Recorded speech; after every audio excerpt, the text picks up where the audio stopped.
मी सांगितलं की स्पर्धा परीक्षा करत असताना अशी माणसं आपल्याकडे असायला पाहिजे की ज्यांच्याकडे जाऊन आल्यानंतर, ज्यांच्याकडे तासभर बसल्यानंतर आपण 2 महिने अभ्यास करू. कुणाला तरी आदर्श माणूस जो आपल्याला प्रेरणा देईल तो माणूस असायला पाहिजे. पण दुसरं आहे की इथं आल्यानंतर एवढ्या सगळ्या परिस्थितीला फेस करत आपल्याला IAS पाहिजे म्हटल्यानंतर मला तर असं वाटतं की प्रत्येक परिस्थिती ही आपल्यासाठी संधी आहे हे समजलं पाहिजे. कारण मी म्हटलं की जरी एवढी कंडिशन वाईट असेल, मी माझ्या आईला भेटू शकत नाहीये किंवा काय, म्हणजे मी मामांच्या गावाला वगैरे तिला बोलून घ्यायचो, मी जाऊन भेटून यायचो. पण मनामध्ये एक आशा होती की ज्यावेळेला मी सिलेक्ट होईल त्यावेळेला तिच्या शहराचा जो आनंद असेल ना तो माझ्या आयुष्यातला सोनेरी क्षण असेल. त्यामुळे परिस्थिती असेल बघा, पण भविष्यात काहीतरी चांगलं घडणार आहे त्यावर विश्वास ठेवून अभ्यास करा. सर, काही वेळा खूप अभ्यास झालेला असून सुद्धा खूप फ्रस्ट्रेशन येतं, अशा वेळेस काय करू? सिनेमा बघून यायचा नाही, म्हणजे मी सांगितलं बघा की अभ्यास करत असताना खूप वेळा असतो, म्हणजे हे सगळ्यांना होतं, म्हणजे हे काही तुम्हाला एकट्याला होत असणार आहे असं नाही. मी म्हटलं की अभ्यास करत असताना 4-2 प्रश्न सुटले वाटतं, मी पहिला पण नाही, पुन्हा पण असं होतं की सोडत नाही प्रश्न वगैरे, शांत राहणे वाचत राहणे. समजा तुम्हाला काही थोडंसं बोर वगैरे झालं असेल तर तुम्ही एन्जॉय करा, पण मला वाचू वाटत नाही, फ्रस्ट्रेशन आले आणि तरी पण मी वाचत बसलोय असं होतं. जेवढा वेळ अभ्यास करा तेवढा पूर्ण कॉन्सन्ट्रेशन करा. तुम्ही सांगितलं बाहेर जाऊन एन्जॉय करा, रिलॅक्स वाटतं किंवा मोटिवेशन पण मी म्हटलं जे लोक असतील अशी त्यांना जाऊन भेटा. पण त्या मानसिकतेमध्ये नाही मला 14 तासाची बेरीज लावायची म्हणून पुस्तक पुढे येऊन बसणार. ऑप्शन कुठला घ्यावा त्याच्यासोबत एकावरच कॉन्सन्ट्रेट करावं UPSC. आता मला असं वाटतं की मी म्हटलं की स्पर्धा परीक्षेत यशस्वी होत असताना तुम्ही स्वतःला ओळखलं पाहिजे. कारण इथं जर तुम्ही 3-4 महिने राहिला, कारण मी स्टार्टला राजीनामा लगेच दिला नव्हता. मी म्हटलं की अगोदर रजा काढून मी आलो होतो. ज्याला मला असं वाटलं की माझ्याकडे असे गुण आहेत की ज्याच्यामुळे मी जर वर्षभर चांगला अभ्यास केला तर मी क्लिअर होऊ शकतो. तर ज्याला तुम्हाला तेवढा कॉन्फिडन्स येईल तेव्हाच मग जर तुम्ही असा, पण हेही फॅक्ट आहे तुम्ही एका गोष्टीवर कॉन्सन्ट्रेट केलं तरच फुल करू शकता. पण असंही याचा अर्थ घेऊ नका की बाकी काहीच नाही, मी फक्त हेच करेल. तर ते प्रत्येकाच्या इंडिव्हिज्युअली, म्हणजे तुमच्यावर किती कॉन्फिडन्स आहे. पण मला असं वाटतं की मोस्टली आपला कुठला तरी एक मार्ग सेट ठेवावा आणि करावा. पण अभ्यास करत असताना मला असं वाटतं की तुम्ही फुल टाइम करा. नोकरी मिळाली असेल जर रजा शक्य असेल ना तर 4 शिवाय 6 महिन्यांनी खाता येईल जाऊन सिनेमा, पण पूर्ण टाइम रजा करून अभ्यास. म्हणजे SISCचं काय कॉन्ट्रीब्युशन आहे का? मी सांगितलं की SISCला म्हणजे जे माझे मित्र होते ते पण काही जण असतील, तर मी म्हणजे मेन्सचा प्रिलिम्सचा UPSCचा रिझल्ट येईपर्यंत मी अजिबात लेक्चर केला म्हणजे नाही. मी सेल्फ स्टडीज आणि तोही MPSCचा करत होतो, पण त्याला माझी मेन्सची प्रिपरेशन सुरू होती. कारण मला मराठीचा आवाका थोडासा यावा म्हणून प्रभाकर मॅडमला त्यांनी आम्ही रिक्वेस्ट करून लेक्चरला बोलवलं होतं आणि त्यांनी 3 दिवस फक्त जनरल सांगितलं होतं. म्हणजे फॉर एक्झाम्पल आता एखादं पुस्तक आहे जनरली ओळखून जे आहे, तर त्या पुस्तकात नेमकं काय आहे असं एक जनरल 10-15 मिनिटामध्ये सांगतात. असा एक मॅडमने घेतला होता, तो युजफुल नक्कीच ठरलेला आहे. आणि बाकीचं मला असं पण वाटतं की मी स्वतः बऱ्यापैकी केलेलं आहे. इंटरव्ह्यूला मला मग मी खूप जणांकडे गेलो आणि खूप जणांनी मला सांगितलं.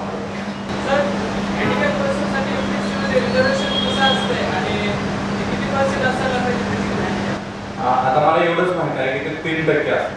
किती असतं त्याचा अभ्यास मी आता करेल, कारण मी सांगितलं की आता स्टेजला मला देतेच माहिती वाटतं.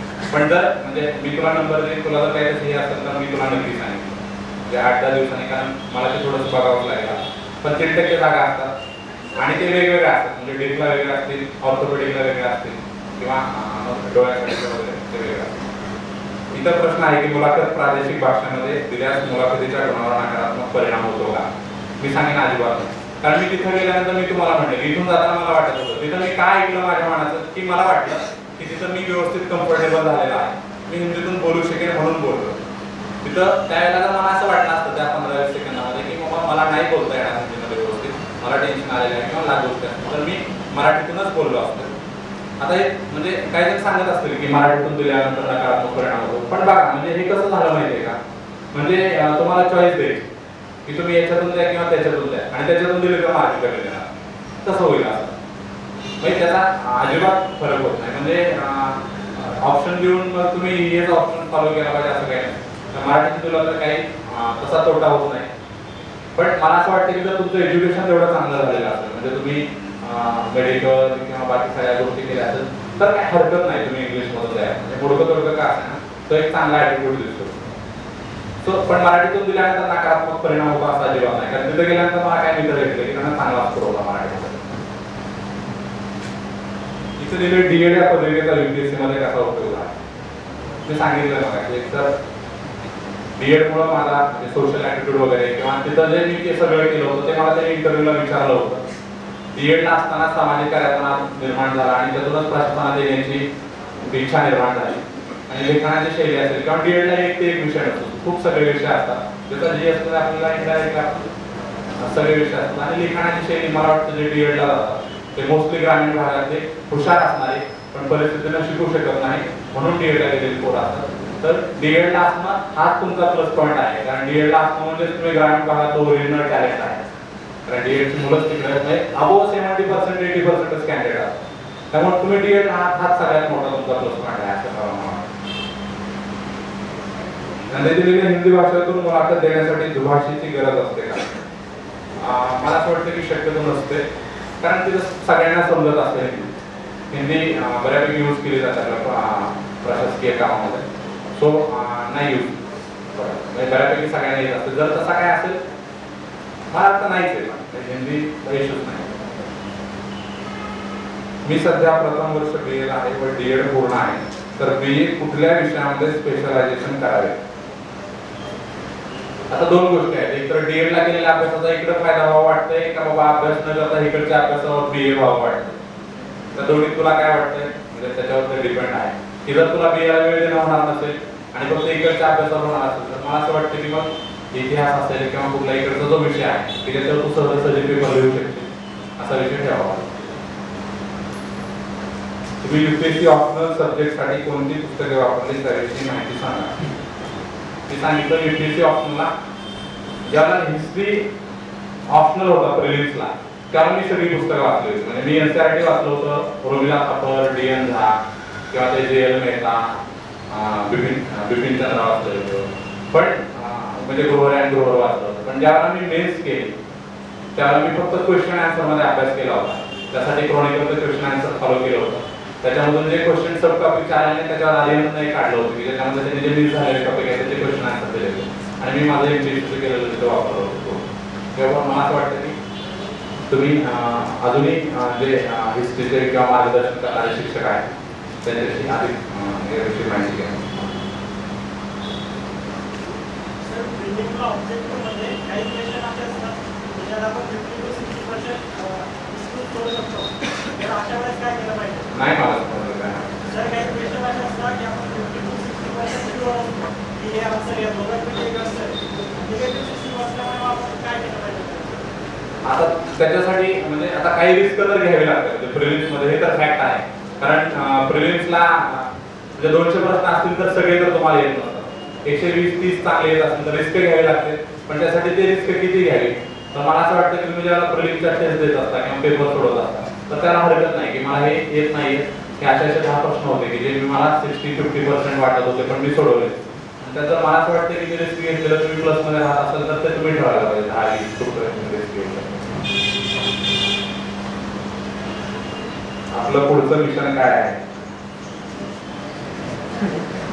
FPSC पूर्वपरीक्षेचा पेपर सोडवण्याच्या पद्धतीचा वापर केला म्हणजे मी महिनाभरच केला होता त्यामुळे मला तेवढा वेळच नव्हता. मला वाचूनच एक वेळ कमी होता पण खूप चांगला आहे सोडवायला पाहिजे.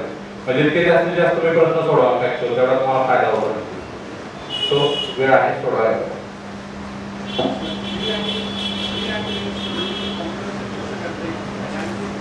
FPSC ला का UPSC ला?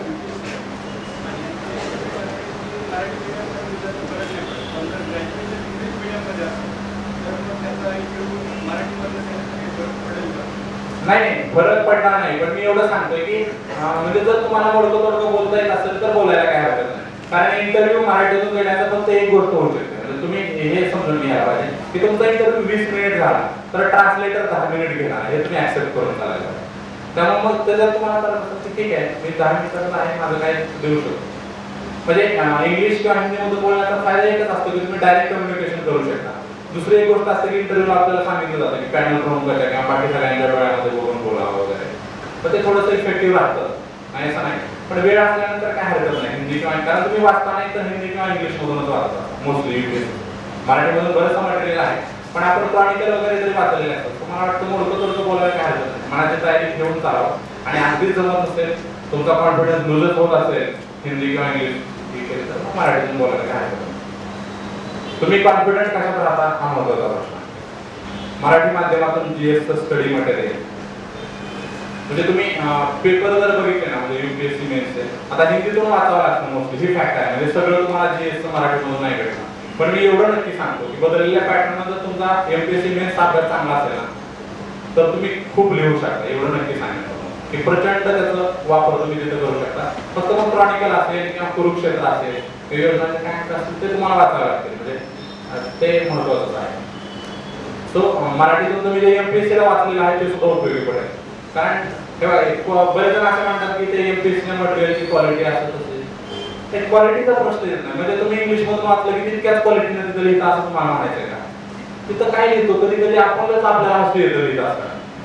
म्हणजे जीएसटी उत्तर लिहिताना होतं असं, लिटरली होतं कधी कधी. कारण ते आपण दीनदयाल योजना अशी काय राहिली होती, आता म्हणलं हे आयटम जर करायचं, मग मीच विचार केला होता, म्हणलं काय असू शकते योजना, काय असेल लिहिलं मीच म्हणा. म्हणजे काही गोष्टी असतात की तुम्ही आजपर्यंत कुठे वाचलेल्या उपयोगी पडतात, पण हिंदीतून जेवढं किंवा इंग्लिशमधून जेवढं जास्त ते पण वाचायचं. पण MPSC युटिलाइज करा फुल. आणि हस्ताक्षराचं इम्पॉर्टन्स चांगला असेल तर फायदा होईल. वाईट आहे म्हणून निराश होण्याचं कारण नाही. कारण असे खूप स्टुडंट आहेत की ज्यांचं अक्षर तितकं चांगलं नव्हतं पण IAS झाले, म्हणजे क्रॉनिकलला वगैरे त्यांचे इंटरव्ह्यू वगैरे येतात ना, तर त्याच्यात त्यांचं अक्षर लिहिलेलं पण असतं कधी कधी संदेश. ते जर तुम्ही बघितलं तर तुमची भीती दूर होऊन जाईल. त्याच्यापेक्षा आपण खूप चांगलं आहे असं वाटतं तुम्हाला. त्यामुळे चांगला असेल, प्रयत्नपूर्वक सुधारता येत असेल तर शेवटी कसं आहे 2000 मार्काचं लिहायचं आहे आपल्याला. नाही म्हटलं तरी फायदा होईल चांगला, पण नाही चांगलं म्हणून पण म्हणजे नाराज होण्याचं काहीच कारण नाही. माझं पुढचं मिशन एकाने विचारलंय,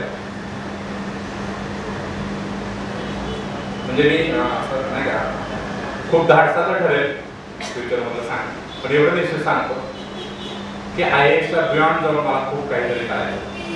मी फक्त प्रशासकीय सेवेमध्ये तर निश्चित प्रमाणात अजून 10-15 वर्षांनी खूप चांगलं नाव असेल, पण त्याच्याही पलीकडे मी खूप काहीतरी केलं असेल. त्याला गेम चेंजिंग पर्सनॅलिटी म्हणून अशा काही होण्याची, कारण मला खूप मी अनुभवलेला आहे. आणि मला असं वाटतं की मी खूप काहीतरी करू शकेन त्याच्यामध्ये. आणि मी प्रॉमिस करतो की मला म्हणजे खूप जण म्हणतात, आपल्या सगळ्यांना विश्वास आहे, कदाचित ते स्वप्नच आपल्या जीवावरती पाहिलेलं आहे भारताने आणि राष्ट्रपतींनी अब्दुल कलाम. जेव्हा भारत महासत्ता होईल तर काही चांगल्या पर्सनॅलिटीची नावं घेतली जातात नेशन बिल्डिंगमध्ये किंवा कुठं काही काय नाही. ही माणसं चांगली आहेत, त्यांनी चांगलं प्रॉमिस देतात. मी प्रॉमिस करतो त्या चांगल्या लोकांना मला नाव असतो.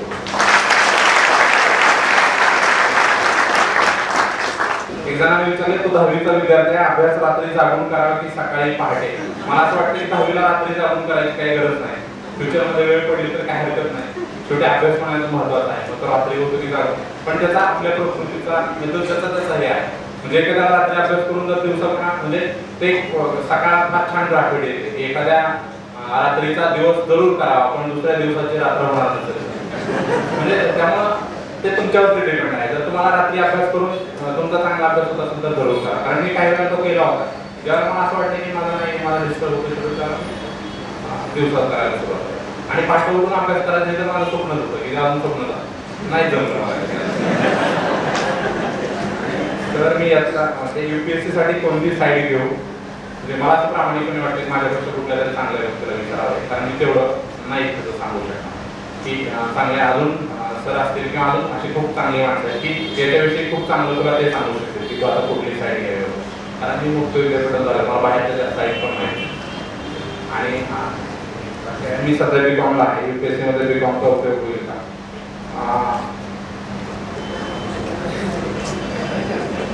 तर BCom मध्ये काय काय असतं हा माझा प्रश्न आहे. पण हो की म्हणजे UPSC प्रिलिम्सला असेल किंवा मेन्सला असेल ते सगळ्यांचा विचार करून पेपर सेट केला जातो. त्यामुळे सगळ्यांना समान संधी असते. एवढं मात्र त्यात कोणाला जास्त फायदा होतो. म्हणजे मी या साईडचा आहे म्हणून मला खूप फायदा झाला, त्या साईडचा आहे म्हणून खूप फायदा झाला असं नक्कीच नसतं. सगळ्यांना समान संधी आहे, मग त्या समानातून पहिल्याच हे तू ठरवा.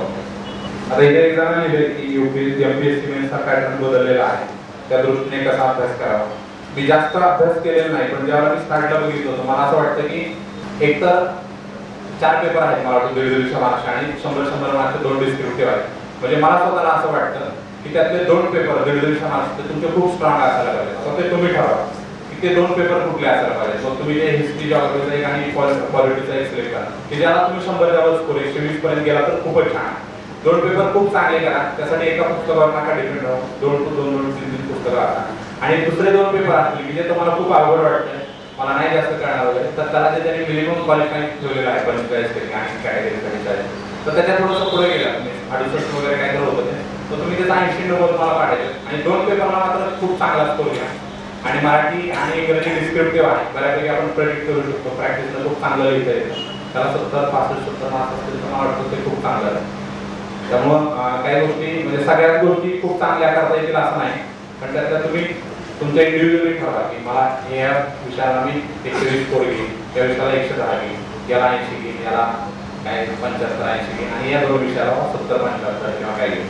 तिथं लिहिले नोकरी सोडलेली असताना, अभ्यास करताना IAS होईल की नाही असं टेन्शन आले असताना, तसेच लेखी परीक्षा इंटरव्ह्यूच्या वेळी टेन्शन येते तेव्हा तणावाचे नियोजन कसे करा. प्रशासनामध्ये गेल्यावर रोजच तणाव आहे, म्हणजे मी तर म्हणेन की प्रचंड टेन्शन असतो, तो ते सवय लावून घ्यायला पाहिजे की सगळ्याच गोष्टी म्हणजे नाही का तणावमुक्त जीवन ते फक्त जाहिरातीमध्येच असतं, ते वस्तुस्थितीमध्ये. आणि मी तर म्हणतो नसायला पण पाहिजे, कारण जर तणावमुक्त असाल सगळं तर काय होतं. काही गोष्टी अशा असतात की ज्या आपण स्वतःहून म्हणजे आलं टेन्शन तरी होते करायचं, आणि मला वाटतं की टेन्शन येणारच आहे. तो तणावमुक्त तर नाही राहता येणार तुम्हाला, फक्त टेन्शन कमी करण्यासाठी तुम्हाला कशातून आनंद मिळतो अशा गोष्टी करा. एखाद्या गाण्यातून, एखाद्याला फिरण्यातून, चांगल्या तुला भेटण्यात, एखाद्याला सिनेमा पाहण्यात. तर ज्या गोष्टीमुळे टेन्शन आले ते गोष्टी विसरण्यासाठी तुम्हाला जे करता येईल, आता ते इंडिव्हिज्युअल असू शकतो प्रत्येकाला, ते करा. सर आपने GS के पेपर्स के लिए कैसे तैयारी की है और कैसी होनी चाहिए. मला वाटतं मी बोललो आहे पण हिंदीतून आहे त्यामुळे खूप छान वाटतं म्हणून वाचलंय का.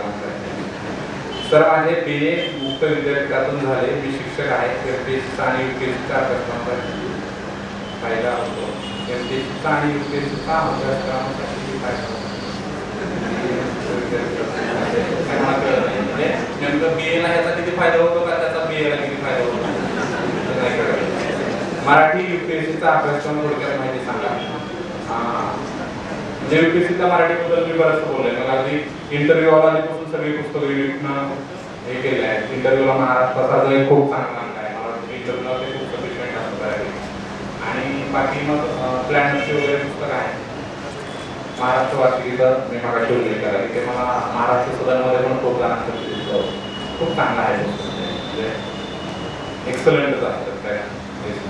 सर प्रशासनामध्ये तुमचे आदर्श व्यक्ती कोण आहेत किंवा तुम्ही कोणाला आदर्श मानता. मी जवळून बघितलेली नाही, पण मी काही चांगल्या माणसांची नावं ऐकलेली आहेत. त्याच्यापैकी मग रत्नाकर गायकवाड, श्रीकर परदेशी, गेडा होते आमच्याकडे. तो एक पर्सनली मी कोणाला नाही भेटलो, आणि ज्यावेळी इथं आलो त्याला म्हणाल मी MPSCचे काही सिलेक्टेड स्टुडंट होते माझे की त्यांच्याकडे बघून चांगला अभ्यास करायचा. त्याच्यामध्ये दगडे म्हणून एक होते, आदिनाथ दगडे म्हणून, त्यानंतर धनराज पांडे म्हणून एक होते. त्यामुळे त्यांच्याशी माझा जवळ संपर्क आहे. त्यामुळे मी नाही सांगणार की प्रशासनाचे माझे ठीक आहे, म्हणजे बघितलेलेच नाही. खूप चांगली माणसं असतात प्रशासनात, मला तसा खूप जवळ कोणाचा परिचय नाही. ओके, मगाशी मित्र म्हणून उल्लेख केला होता, आशा आहे भविष्यामध्ये सहकारी मित्र म्हणून उल्लेख करण्याची संधी आपण इंटरव्ह्यू देत असताना तुम्हाला डिप्लोमॅटिक उत्तरांचा जास्त फायदा झाला का प्रामाणिक उत्तरांचा जास्त फायदा झाला? डिप्लोमॅटिक उत्तर ही प्रामाणिकच होती, पण ते डिप्लोमॅटिक स्टाईल मध्ये सांगितली होती. याचा अर्थ ते मी चुकीचं काही सांगितलेलं नव्हतं, पण ते सांगत असताना म्हणजे आपण म्हणजे नाही का मी सांगितलेलं चुकीचं प्रामाणिकच होतं ते. म्हणजे फॉर एक्झाम्पल मी मगाशी म्हटलं की खूप अधिकाऱ्यांनी चांगलं काम केलं, फॅक्ट असते, करतात खूप चांगले, सगळ्याला काही वाईट नसतं. आणि आज मी काही समस्या आहे की फॅक्ट होती, मग तुम्ही कुठलं तरी डिप्लोमॅटिक म्हणण्याचा उद्देश असा होता की बॅलन्स होती बऱ्यापैकी. म्हणजे डिप्लोमॅटिकचा असा तो अर्थ घेऊन तर ते बॅलन्स होते बऱ्यापैकी. म्हणजे कोणी असं झोपलेलं नव्हतं की नाही म्हणजे खूप काय अधिकारी काही चांगलं काम केलेलं नाही, काय नाही तसं बोलण्यापेक्षा किंवा आणि खूप सोडवलं नाही लय प्रॉब्लेम असं दिसतं म्हणलं असं ते म्हणलं असतं मग काय सगळेच हे म्हणून हो केलेलं पण आहे समजतात नाही. म्हणजे असं समाजकारण, राजकारण किंवा अदर ऍक्टिव्हिटीजमध्ये तुमचा भाग होता असं जर नसेल तर मग त्याचा काही परिणाम म्हणजे असं होतो असं काय नाही, पण फक्त की समाजाच्या काही गोष्टी जर उघड्या डोळ्याने बघितलेल्या असतात. म्हणजे मी म्हटलं ना शेवटी तुम्हाला पब्लिक सर्व्हिस आहे, लोकांची सेवा करायची, त्यामुळं म्हणजे लोकांशी काहीच घेणं देणं नाही असं वागून तर नाही जमत, कारण इंटरव्ह्यूला ते सोशल ॲटिट्यूड चेक करतात, शेवटी तिथं नॉलेज नाही चेक करत. त्यामुळे तिथं आपण कमी पडायला नको. त्यामुळे ऍटलीस्ट मी म्हणणार नाही की या स्टेजला तुम्ही सोशल वर्क जाऊन करा, पण जर का समाजात काय घडत असेल तर ऍटलीस्ट मित्रांमध्ये बोलताना हे असं झालं, हे असं व्हायला नको, हे असं एवढं तरी आपण एवढा तरी सामाजिक बांधिलकी असायला पाहिजे. बोलतो का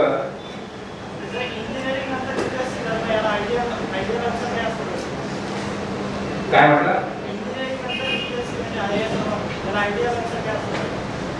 इंजिनिअरिंग नंतर UPSC करणं याला आयडियल आन्सर काय असलं पाहिजे? इंटरव्ह्यूला विचारलं तुम्ही म्हणला सॉरी सर मला प्रश्न करा, पण याला आयडियल उत्तर काय असलं पाहिजे? म्हणजे नाहीच कळत नाही. हा म्हणजे तुला असं म्हणायचं का त्या इंजिनिअरिंगचा प्रशासनामध्ये काय फायदा होईल किंवा ते सोडून तुम्ही इकडे काय येतं असं विचारायचं.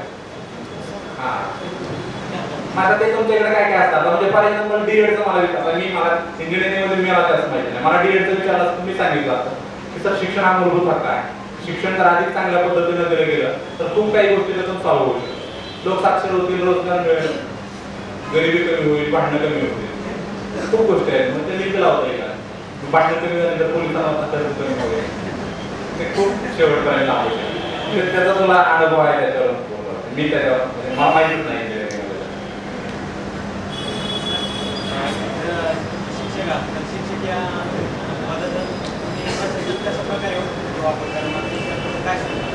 मी सांगितलं की मी शिक्षण झाल्यानंतर मला एक गोष्ट माझ्या सगळी की अगोदर मी म्हटलं की खूप कॉलेज ऑफिसर नव्हतं, ते तिथून शिकलो मी. मुलांना समजावून सांगणं वगैरे या गोष्टी होत्या की तिथे मी माझ्या सहकार्यांना समजावून सांगितलं किंवा टाइम बॉन्ड जे वर्क होतं एज्युकेशन हे एवढं केलं पाहिजे, नियोजन असायचं, प्रत्येक शिकवायचा पाठ म्हणलं तर तुम्हाला नियोजन असतं आणि एज्युकेशनमध्ये प्रॉब्लेम्स माहीत आहेत रोड लेवलला कुठे फायदा होईल.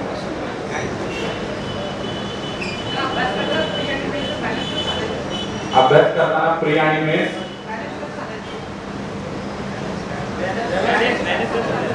हा बॅलन्स कसा साधायचा असं म्हणतो.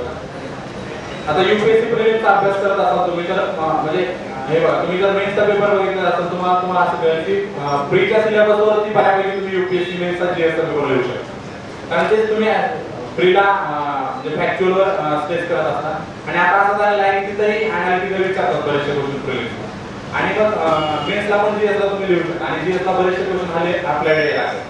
तुम्हाला असं वाटतं की बऱ्यापैकी तुम्ही काही उत्तर येत म्हणजे आता फॉर एक्झाम्पल एखादा बेशुद्ध पडला तर त्याला शुद्ध राहण्यासाठी काय करायला असे पण क्वेश्चन असतात. त्यामुळं प्रिलिम्सला केलेला अभ्यास बऱ्यापैकी मेन्सला उपयोगी पडतो, तो ते डोक्यात असावं आणि ऑप्शनलचा काय नसतो मेन्सला करायचं वेगळंच करावं.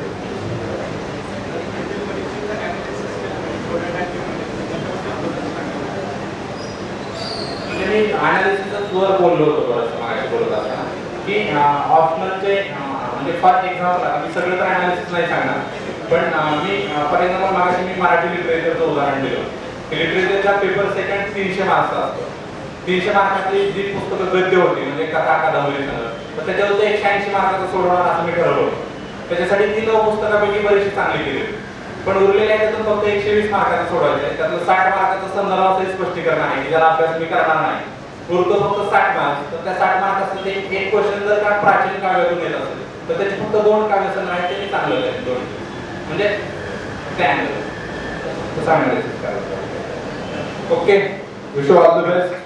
परीक्षा UPSC वाले स्टुडंट शक्यतो नसतील कारण हा प्रश्न ऐकायचा काय नाही आहे त्याचा, पण जे पुढचे MPSC चे SDI बाकी सगळे कुठले तयारी करतात त्यांना मनापासून शुभेच्छा. प्रयत्न करत राहा, यश नक्की मिळेल. मी फक्त एक 2 ओळी बोलतो. एक काय होमवर्क म्हणूया त्याला शिकी भाषेत बोलतो मी थोडं. एक होमवर्क तुम्हाला सगळ्यांना मी असं देतो की जे काही मी ऐकलं त्याच्यातून तुम्ही काय काय शिकलंय ते सगळं घरी जाऊन आठवून घेऊन काढा. नंबर 1. नंबर 2, आम्ही रमेशला मुद्दाम का बोलवलं कारण याचा माफ झाल्यानंतर आमची मीटिंग झाली होती आणि 2 विद्यार्थी हा एक आणि शिवकुमार साळुंखे नावाचा आहे. कारण हे त्या भाषेच्या प्रश्नाने इतके ग्रस्त झालेले होते आणि आम्हाला ते चांगलं लक्षात आलं होतं. याचा बायोडाटा अतिशय लाईव्ह होता आणि जवळपास आम्ही एक 45-55 मिनिटं इंटरव्ह्यू घेऊ त्याच्यानंतर एक अर्धा तासाचा फीडबॅक दिला होता आणि मग आमच्या लक्षात आलं की भाषेची अडचण आहे. यांना असं कुठेतरी सांगितलं गेलं होतं की नाही मराठीत दिले ना तर शुद्ध मराठी, पूर्ण वाक्य मराठी आणि सॉरी न म्हणता माफ करा हे मराठीत बोलायचं. कारण आता असा निवडणुकीकडे घेऊन जेव्हा तुम्ही 15 दिवसांनी इंटरव्ह्यू किंवा मुलाखत फेस करता तेव्हा काय मनामध्ये चालतं हे लक्षात ठेवा. आणि मला असं वाटतं की ते जे टेन्शन त्या क्षणापर्यंत होतं ते गेल्यानंतर रिझल्ट आणि त्याच्या आतापर्यंतचा सगळा त्याचा प्रवास ते तुम्हाला बऱ्याच वेळेला लाईटली वाटलं असं लक्षात ठेवा. तर मला 2-3 गोष्टी त्याच्यातल्या फार महत्त्वाच्या वाटल्या. म्हणून मग आम्ही शेवटी मी नजर ठेवून होतो की ह्या वर्षी ज्यांनी मॉक दिला त्याच्यातले कुठले विद्यार्थी सिलेक्ट होण्याची जास्त शक्यता आहे. मला असं वाटतं की हा सगळा इंटरव्ह्यू त्याच्या डिटेल ऐकल्यानंतर तर मी तर त्याच्या असं बोलू नये म्हणजे पहिली लावायला कुणाबरोबर मी तयार आहे की 195 पेक्षा कमी मार्क याच्या इंटरव्ह्यूमध्ये असणारच नाही. कारण तुम्ही दिले म्हणजे काही वेळेला तो बराच लाईटली वाटला असणे हसत तो बोलला आपण त्याच्यावर बऱ्याचदा हसलो टाळ्याही वाजवल्या. पण 3-4 कुठल्या गोष्टी त्याच्यामधल्या की आता तुम्हाला माहिती आहे की आपल्याला गायडन्स नाही आहे. नंबर 1 मर्यादा आहे, नंबर 2 वेळेची मर्यादा आहे. मग अशा वेळेला आपण कुठल्या परीक्षेचा अभ्यास करतोय त्या परीक्षेची वैशिष्ट्ये काय आहे आणि आपल्याकडे उपलब्ध साधन सामग्री काय आहे याचा वेळ जर एखाद्याला चांगला घेता आला तर मग नथिंग लाईक. नंबर 1. दुसरी जी महत्त्वाची गोष्ट आहे की तो जे काही करत होता शिक्षक म्हणून असेल त्या गावच्या वेगळ्या कृती कार्यक्रमामध्ये असेल त्यांनी त्याचा उल्लेख फारसा केला नाही. पण आम्ही त्या फीडबॅकमध्ये बोलताना मला ते आठवत आहे अजून म्हणून मी तो फॉर्म पण आणला होता की गणेश उत्सवाच्या संदर्भात काहीतरी आम्ही त्याला प्रश्न विचारला होता त्याला काही त्यांनी उत्तरं पण दिली होती. आता स्वतः जे काही शिक्षकापासून अगदी कॉलेज जीवनापासून ते शिक्षकी पेशा सांभाळत असतापर्यंत त्याने जे काही केलं होतं तर ते तुमच्या इंटरव्ह्यूमध्ये तुम्हाला कनेक्ट करता यायला पाहिजे. आणि ते जर का तुम्ही नाही केलं बऱ्याचदा काय असतं की आणि हे विशेषतः थोडीशी लो प्रोफाईल बॅकग्राऊंड असलेल्या विद्यार्थ्यांच्या मनामध्ये निवडलेलं असतो की मुलाखतीला बोलायचं म्हणजे काहीतरी भारी बोलायचं असणार की आता त्यांनी एक उदाहरण सांगितलं म्हणजे की शेतीतल्या समस्या काय आहेत सांगा तर शेतीतल्या समस्या कुठल्या तरी शेतीवरच्या पुस्तकात वाचून सांगायची अजिबात गरज नाही. त्याला माहिती आहे तुम्हाला माहिती आहे ना म्हणजे की नाही जायला रस्ताच नाही ना म्हणजे तर हे तुम्ही सांगायला पाहिजे मुलाखतीमध्ये लक्षात ठेवा. त्यामुळं तुम्ही जे काय करताय ते तुम्ही नीट रीड करताय की नाही त्याच्याबद्दल क्युरियस आहात की नाही आणि हे तुम्हाला एवढं करून चालत नाही ते कॉम्प्रिहेंड करता यायला पाहिजे. ते तुमच्या इंटरव्ह्यूला तुम्हाला जे काही प्रश्न विचारलेले असतात त्याला रिलेट करता यायला पाहिजे. आणि मला असं वाटतं की त्याच्याकडे ती अतिशय चांगली ॲबिलिटी होती. हे मी काय तुम्हाला तो झालेला आहे तो फार चांगला गेले 1.25 तास बोललेला आहे म्हणून मी सांगत नाही. त्याचा मॉक झाल्यानंतर आमची जी काय मीटिंग आहे त्या फीडबॅकमध्ये आम्ही जे सांगितलं होतं तेच निरीक्षण आता मी तुमच्यासमोर ते नोंदवत आहे. हा दुसरा. आणि तिसरी जी गोष्ट आहे की प्रत्येकाला आपल्यातली गोष्टी माहिती असायला पाहिजे. मला असं वाटतं की जो विद्यार्थी आहे लवकरात लवकर ओळखतो त्याला स्पर्धा परीक्षेमध्ये यशस्वी होण्यापासून कोणीही अडवू शकत नाही. लक्षात कुठल्याही प्रकारची मर्यादा मग घरातली मर्यादा असू द्या फायनान्शियल असू द्या मार्गदर्शनाच्या मर्यादेची असू द्या वगैरे वगैरे वगैरे. म्हणजे जर ते तुमच्याकडे असेल त्याला हे माहिती होते की आपल्याला एक शब्द माहिती आहे पण आपल्याला त्याच्या 10 ओळी करता येतात हे आपल्याला स्वतःला माहिती असायला पाहिजे. नाहीतर हे जर माहिती नसेल तर मग आपल्याला काय वाटतं की नाही 4 गोष्टी वाचायच्या राहिलेल्या आहेत तसं काय होणार माझी रिव्हिजन झालेली नाही आहे. आणि आत्मविश्वास मला बोलायलाही चांगला आहे मला ऐकायलाही त्याच्यापेक्षा बरं वाटतं तर तो जगावा लागतो लक्षात. आणि त्या प्रत्येक गोष्टी त्यांनी केलेल्या आहेत. मला असं वाटतं की त्या गोष्टीमुळं दुसऱ्या प्रयत्नामध्ये अनंत अडचणीला सामोरं जाऊन तिथं समोर आलेलं आहे. आणि हे जे मॉडेल आपल्या समोर ठेवता यायला पाहिजे काय त्याचा सगळा प्रवास झालेला आहे हे आपल्या सगळ्यांना कळावं म्हणून मग आपण त्याला मुद्दाम इथं पाचारण केलं. आणि मी आता हा औपचारिक सभा म्हणतो की तुम्हा सगळ्यांच्या वतीनं आणि युनिटच्या वतीनं मी त्याचे आभार मानतो. आणि तुम्हा सर्वांना उद्या 10 वाजता आपला गणेश कला क्रीडाला सर्वांच्या सत्काराचा कार्यक्रम आणि अनुभव करण्याचा कार्यक्रम आहे तर तुम्ही सर्वांनी इथे यावं अशी मी तुम्हा सर्वांना विनंती करतो. आणि तुम्हीही बऱ्याच वेळ इथं बसलात ऐकलं आणि हे सेशन अधिक लाईव्ह केलं जेणेकरून की आपल्याला तो प्रवास स्वच्छपणे आपला सर्वांसमोर पाहता आला. त्यामुळे तुम्हा सर्वांचे आभार मानतो. मी कार्यक्रम संपलाचं जाहीर करतो.